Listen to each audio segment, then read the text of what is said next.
और यहाँ जब मैं आने वाला था, जब हमारे साथियों ने हमको यहाँ बुलाया तो कुछ लोग हमारी फोटो पे कालिख पोत रहे थे। अरे दोस्त, गलत ट्रेन पकड़ लिए। हमारे मुंह पे तुम कालिख पोत सकते हो क्योंकि मेरे चेहरे पे भ्रष्टाचार का कालिख नहीं लगा हुआ है। हमारे मुंह पे तुम कालिख पोत सकते हो क्योंकि हमारे चेहरे पे खून का कालिख नहीं लगा हुआ है। हमारे मुंह पे तुम कालिख पोत सकते हो क्योंकि हमने इस देश के रक्षा सौदों में दलाली नहीं की है, हमने अंबानी से दलाली नहीं खाई है।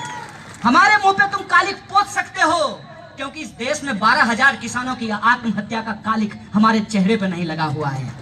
लेकिन तुम रूपानी भाई के चेहरे पे कालिख नहीं पोत सकते हो, मोदी भाई के चेहरे पे कालिख नहीं पोत सकते हो, और अमित शाह की तो बात ही मत करो, कहां गायब हो जाओगे पता भी नहीं चलेगा। वैसे भी जिनका विचार काला, जिनकी सोच काली और जिनकी टोपी काली, वो दूसरे के मुंह पे कालिख पोतने का ही काम कर सकते हैं।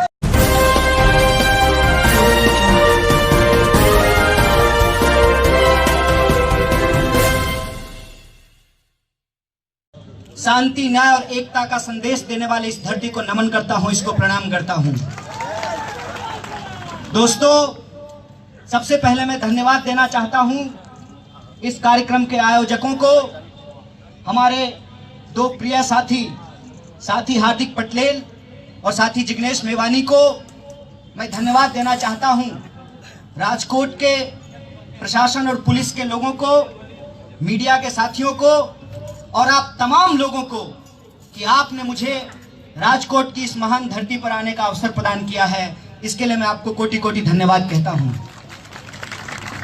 दोस्तों, अभी हमारे दोनों साथियों ने जो देश के हालात हैं, जो गुजरात की स्थिति है और किस तरीके से संविधान पे हमला है, लोकतंत्र पे हमला है और इन हमलों को रोकते हुए प्रदेश के विकास को कैसे आगे बढ़ाया जा सकता है, समाज और देश का निर्माण कैसे किया जा सकता है, इस संबंध में अपनी बात कही है। मैं अपनी बात करूं उससे पहले मैं एक बात की ओर आप लोगों का ध्यान आकर्षित करना चाहता हूं। साथी हार्दिक पटेल ने अपनी बातचीत में इस बात को रेखांकित किया कि ऐसा शायद पहली बार हो रहा है।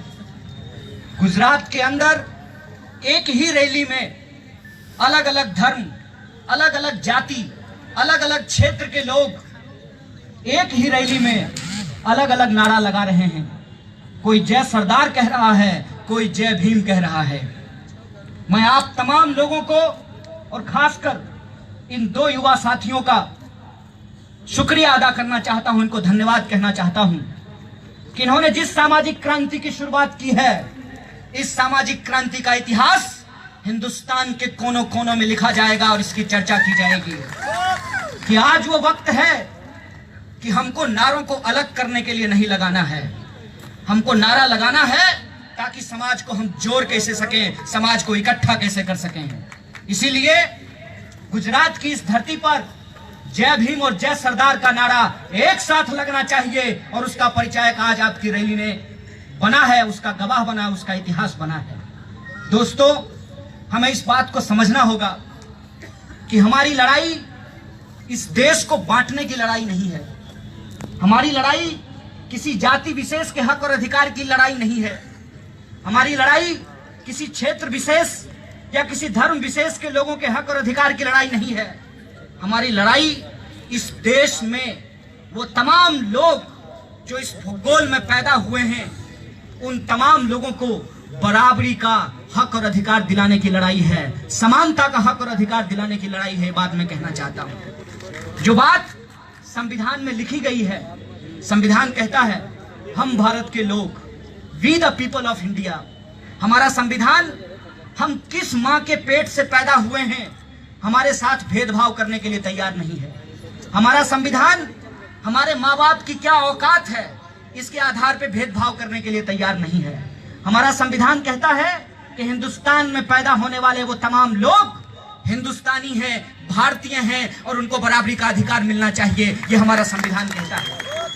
और यह जो संविधान के मूल्य हैं, उस संविधान के मूल्य को आज खंडित और विखंडित किया जा रहा है। आप एक बात हमको सोच करके बताइए कि मोटा हो या पतला हो, काला हो या गोरा हो, अमित शाह हो या नरेंद्र मोदी हो, इन लोगों के वोट अलग अलग होते हैं क्या? सबका वोट बराबर होता है कि नहीं होता है? लेकिन सामाजिक सच्चाई क्या है? सामाजिक सच्चाई ये है कि अगर आपके पास पैसा नहीं है, आपके पास बंदूक नहीं है, आपके पास ताकत नहीं है, तो आपको समाज में बराबरी का सम्मान नहीं मिलता है, बराबरी का अधिकार नहीं मिलता है। अगर हम देश को आगे बढ़ाना चाहते हैं, अगर हम कहते हैं कि हम नौजवान हैं, तो ये हमारी जिम्मेवारी है कि हम भारतीयता के इस पहचान को जिंदा करें, भारतीयता के इस पहचान को बुलंद करें। और भारतीयता की जब हम बात करते हैं, भारत के जब हम विकास की बात करते हैं, हम एकता और अखंडता की बात करते हैं, तो हमको एक बात समझनी होगी कि मान लीजिए हमारा शरीर एक देश की तरह है। अगर हमारी नाक लंबी हो जाए तो हम स्वस्थ नहीं कहलाएंगे, हमको अस्वस्थ शरीर का धारक माना जाएगा। स्वस्थता का लक्षण क्या होता है? स्वस्थता का लक्षण यह होता है कि हमारा चेहरे के अनुपात में ही हमारे नाक का आकार होना चाहिए, हमारा आंख और कान होना चाहिए। समाज में जो गैर बराबरी है, जो भेदभाव है, उसको कोई भी इंसान आसानी से देख सकता है। और इसी गैर बराबरी और भेदभाव के खिलाफ जब हम लोग अपनी आवाज को बुलंद करते हैं, तो कुछ लोग जिनको गैर बराबरी में भरोसा है, जिनको भेदभाव में भरोसा है, वो हम लोगों के ऊपर तरह तरह का आरोप लगाते हैं। और यहाँ जब मैं आने वाला था, जब हमारे साथियों ने हमको यहाँ बुलाया, तो कुछ लोग हमारी फोटो पे कालिख पोत रहे थे। अरे दोस्त, गलत ट्रेन पकड़ लिए। हमारे मुंह पे तुम कालिख पोत सकते हो, क्योंकि मेरे चेहरे पे भ्रष्टाचार का कालिख नहीं लगा हुआ है। हमारे मुंह पे तुम कालिख पोत सकते हो, क्योंकि हमारे चेहरे पे खून का कालिख नहीं लगा हुआ है। हमारे मुंह पे तुम कालिख पोत सकते हो, क्योंकि हमने इस देश के रक्षा सौदों में दलाली नहीं की है, हमने अंबानी से दलाली नहीं खाई है। हमारे मुंह पे तुम कालिख पोत सकते हो, क्योंकि इस देश में 12,000 किसानों की आत्महत्या का कालिख हमारे चेहरे पे नहीं लगा हुआ है। लेकिन तुम रूपानी भाई के चेहरे पे कालिख नहीं पोत सकते हो, मोदी भाई के चेहरे पे कालिख नहीं पोत सकते हो, और अमित शाह की तो बात ही मत करो, कहां गायब हो जाओगे पता भी नहीं चलेगा। वैसे भी जिनका विचार काला, जिनकी सोच काली और जिनकी टोपी काली, वो दूसरे के मुंह पे कालिख पोतने का ही काम कर सकते हैं। हम आपको चुनौती देना चाहते हैं कि आप आइए हमारे सामने, आप पूछिए हमसे सवाल, आप कीजिए हमसे बहस। सबसे तेज तर्रार प्रवक्ता को आप लेकर के आइए। उनको छठी का दूध नहीं याद दिला दिया तो मैं भी अपनी माँ का बेटा